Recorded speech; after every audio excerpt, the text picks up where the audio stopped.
Adventure and Pipeman on W4CY Radio.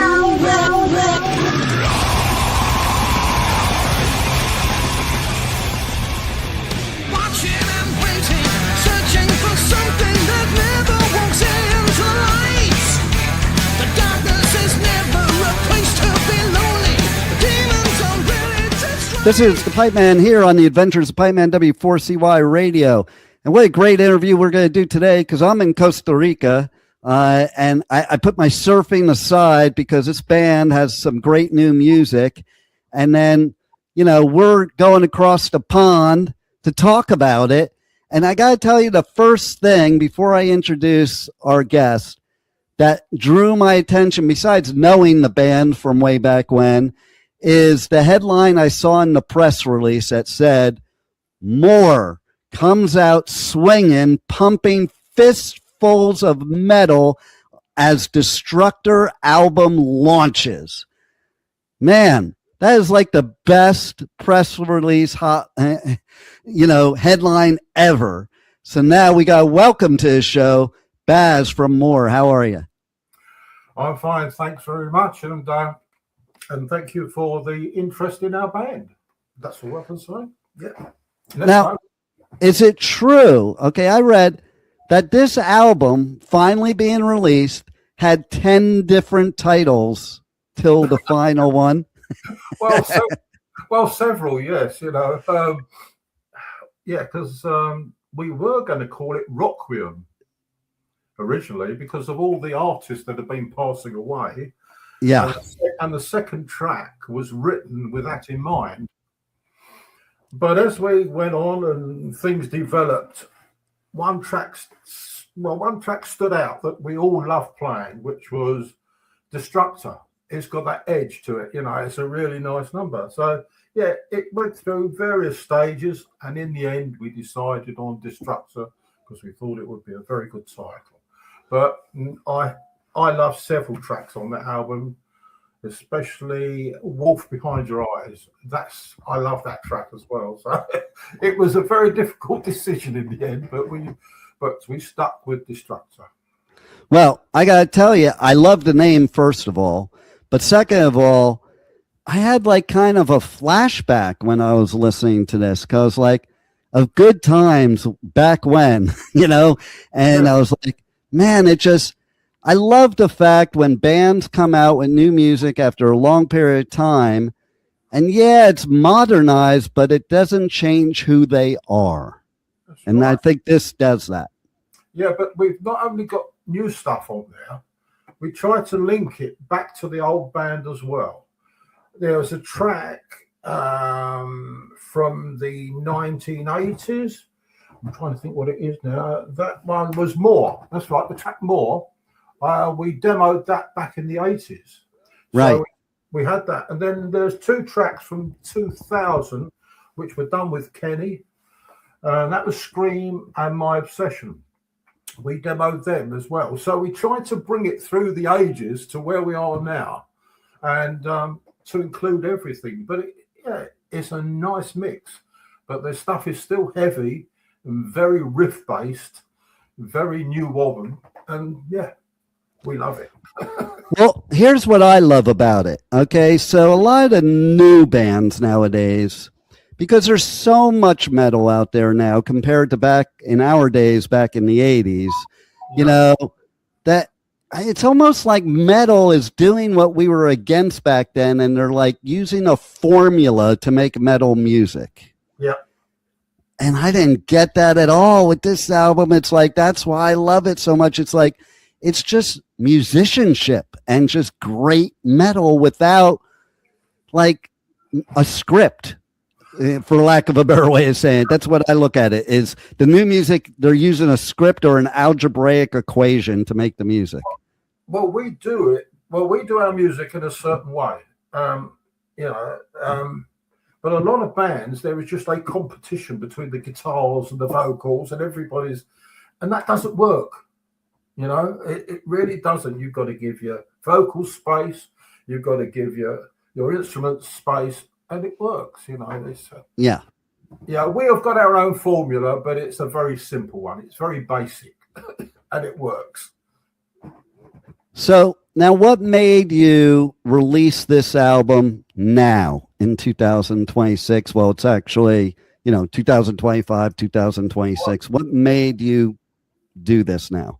Well, it was basically down to problems that we couldn't release it before. First of all, Chris passing away. Yeah. That was not the time to release it. It really was not. No doubt. And we, Dave Ross and myself, we actually went into the studio, and after a couple of months after he passed away, and helped the family to break down the studio, and Dave sold all the gear for them. He did a sterling job. And then after the dust had settled, we sat down and said, well, what should we do, And then we had to put a band together without Chris, which was good enough to promote the album. Because just before Chris died, Mike Freeland left the band because he couldn't tour, due to personal problems. So we went through so many vocalists, trying to get somebody that can sing those vocals. And it took us ages to try and find a vocalist. We went through several, as I say. And eventually Mike came back to the band. And that was the point where we thought, right, we can now think about putting out the album. Because we had we had the old band back together without Chris. Unfortunately, Dave left, and we got another guy in on guitar. But yeah, it was being able to promote the album properly and have a band there that was capable of doing it, which we actually got now. So that's good. And then what we did, once we were in a state to look at getting the album put out, I had a word with Chris's widow, Jane Tsangarides, a very lovely lady.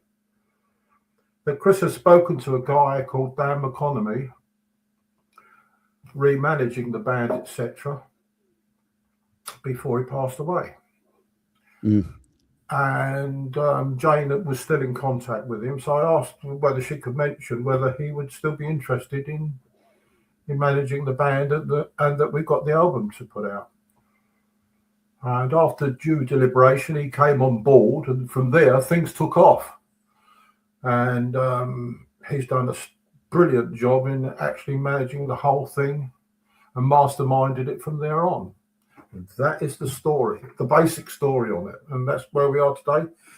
He sent it out to Mal Applebaum out in LA, and he did an amazing job on the mastering, and that's where we are.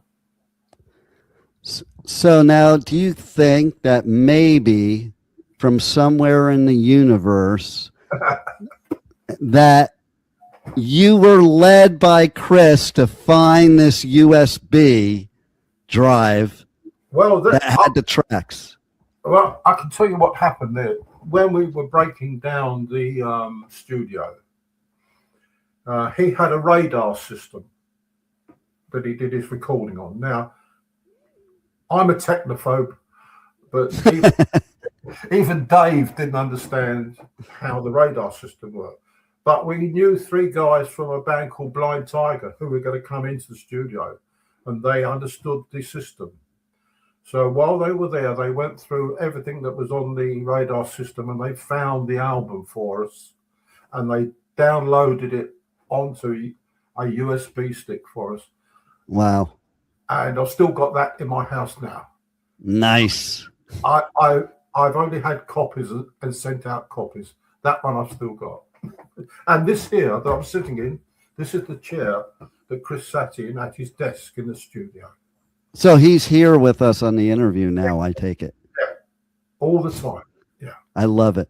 I love it, and he's probably really proud of this final rendition of the album. I hope so. Yeah. He was such a nice, humble man. He really was. And he loved playing. That's always great to hear. That's always great to hear. And to pay such homage to somebody like that was so important to the band, I think putting this album is the best way you could pay homage to him, my opinion. And we had to do it the right way, you know, and Dan coming on board, yes, he's doing Chris proud. I love it. So now that we've done this and we have some amazing music, thank you very much. Is there more coming from more? Exactly, yeah. Yeah, but I've been in the band since 1982, so it's been a long time coming. Yeah. Yeah. Is there anything else that you guys are gonna start doing now that we've put this album out? Like, well, are there any other plans? Well, there are plans. We started writing for the next one. Peter and I have started writing stuff. We did so last weekend, I think. Yes, it was last weekend. We started writing new material for another album, and we're going to start at the Cart and Horses. We've got a gig on the 16th of May, which is for Paul Di'Anno's birthday, and Paul Mario Day, which is Iron Maiden's first vocalist and our vocalist on the Warhead album, who passed away sadly recently. So doing that gig for him as well to honour him. That's on the 16th of May. Then from there on, we're going to get as many gigs as we can. But but what we've been doing, we've been putting together the business side of the band just recently, because we decided to do our own label and everything. So we've had to set everything up, and there's been a lot of work behind the scenes. But yeah, we will be out there playing very shortly. Very cool. Well, this summer, I'll be doing media coverage at Download and Bloodstock. So I'm just putting this out there for them. They need to put you guys on the bill of both those festivals. Well, I hope so. I'll be there. No, I'd love to do that. But yeah, as many festivals as we can get on. We did a few before Christmas. We did one in France. We headlined one in Holland. And we've done a couple of festivals in this country as well. So, yeah. Very cool. Well, everybody's got to check out the new music. How can they get a hold of the album? Oh, no. Go on our website and our Facebook page, and you will find the links on there. That's all I can say. I'm not a technical person, but no, you can get all the links on our Facebook page. I think what the Facebook page is now. You don't even have to worry about it, because what we're going to do is I'm going to tell the listeners right now that if they check the show notes of this interview, we'll list the links for your website, for your Facebook. They can go check it out. You've done it for me. There you go. There it is. And just look at that artwork. Okay, I'm all about artwork. That's some badass artwork. That's right. It is, yeah. It's got some punch, the album, I'll tell you that. And that's the only way metal should be, and that's the only way more should be, in my opinion. And you have hit the nail on the head. Fully your face. Right? I always am so happy when bands like you that have been around since I'm a teenager are doing this. I'm still a teenager. Right? If you would have asked me in the 80s if at almost 60 years old, I would be, interviewing metal bands from that time, I would have been like, you're nuts. The world's going to blow up in 1984 anyway. We won't be here. I wish I was 60. I know, right? I think about it. It's funny, too. When you were like 16, you couldn't wait to be an adult. And now I think, what an idiot I was. Like, I wish I could go back to those times again, too, because, man, there were some fun times in metal back then. There's fun times now, too, but that beginning time, and like you mentioned, Paul, people may not like me for this, but I am definitely Team Paul Di'Anno Maiden. Like, I like Bruce, but to me, the best Maiden album of all time is Killers, for sure. And it was a very sad when he passed away because I just thought he was amazing. Yeah, absolutely amazing. Well, Chris knew him well, yeah, so, yeah. Yeah. And it is sad when you see stuff like, you know, it is happening now. And even the fact that Oz, oh my God, whoever thought Oz would pass away, he outlived everybody. Yeah. You know? I was thinking about him on the way to this interview, and I'll tell you why. Because I'm in Costa Rica, in a place where I'm in the jungle and dirt roads, and I have a quad. That's my main mode of transportation. And I was thinking on the way back to my place to do the interview, I'm like, wait a minute. The whole thing started when Oz crashed his quad. Now, I'll tell you something. Oz, he crashed his quad at the end of his garden where he used to live, and Chris had the garden which was opposite. They used to be neighbours. Whoa! Oh yeah, and I'll tell you something else as well. I walked into the studio one day, and Chris was mixing an album, and he said, "Who's that?" I don't know, sounds very familiar. He said, it's Ozzy. And that was on the Mountain album. I said, it's brilliant. It's a brilliant album that was. And it was there just mixing his voice. Yeah. Wow, that's cool. I have a cool Oz story too. Okay, so it was I don't remember, 80 something, but it was New Year's Eve. Yeah. And it was right before Randy died. Okay.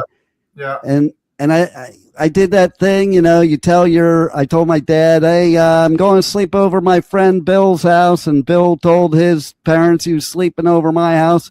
And we went to the Ozzy show. And we got to see Randy Rhoads, thankfully. Like, man, what an experience that was. But then we get home and we're by my house, and I lived on this place called Lake Lindero in Agoura, California. And you had like a hill going down in my backyard. Yeah. So we got home in the middle of the morning. So we decided to just sit at the bottom at the lake where my dad couldn't see us. Yeah. But, we were there to be able to go home. And this woman that's my next door neighbor. She comes out of the house. I never met her. No.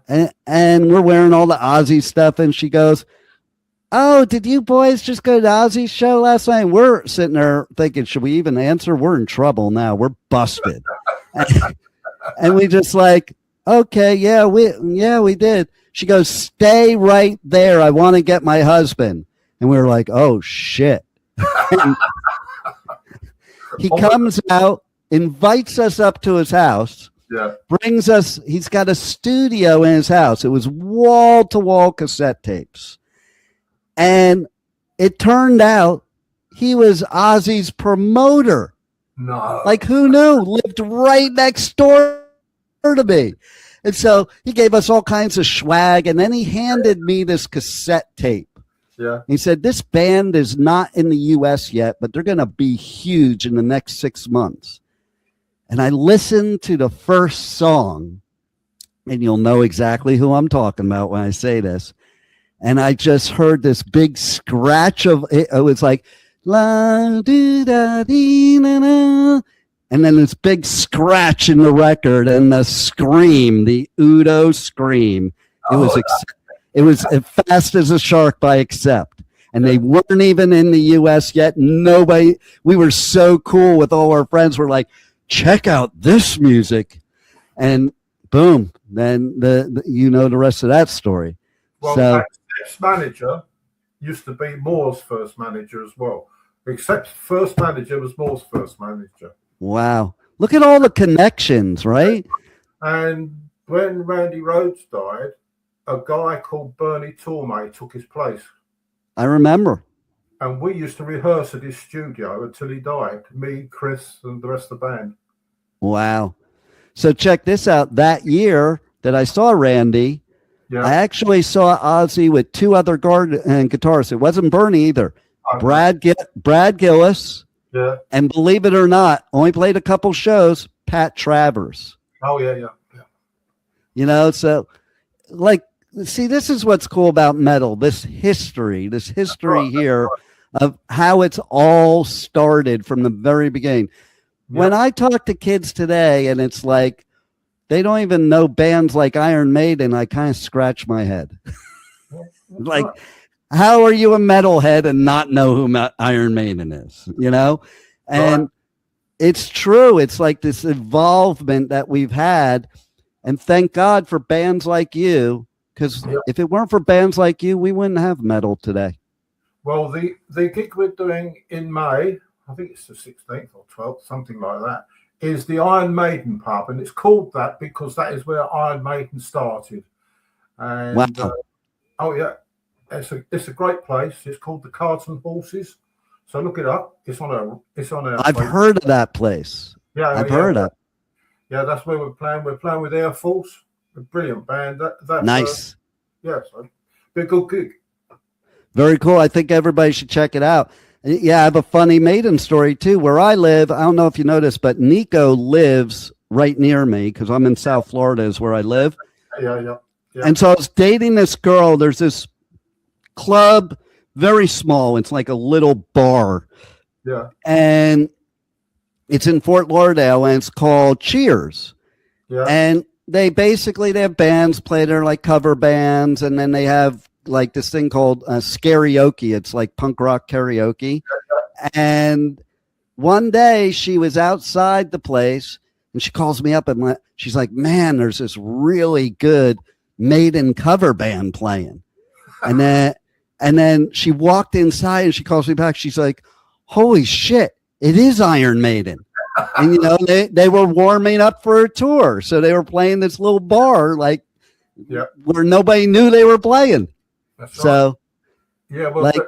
Well, Moore went on tour with them before I joined, unfortunately. But yeah, they were out on the tours with Maiden. Yeah. Nice. Well, is there anything else you want to share with our listeners about the album that we haven't covered already? Well, I don't know. I don't think so. I think we covered it all, right? I think we have, yeah. Well, just look out for us because we'll be out there. We want to get over to the Americas as soon as we can. Yeah, let's get you on some festivals here. I cover all the Danny Wimmer festivals, so I'm yelling out to him. He needs to put more on the lineups for 2027. I've never been to the States, and I want to come there. And both my children have been over there, but I haven't. So. Well, come on over. We want you here. Good. And you know what? Thanks for making us such great music and continuing this legacy. And thanks for being on the Adventures of Pipeman. And thank you very much. And it's people like you that keep us going. Thank you very much. My pleasure.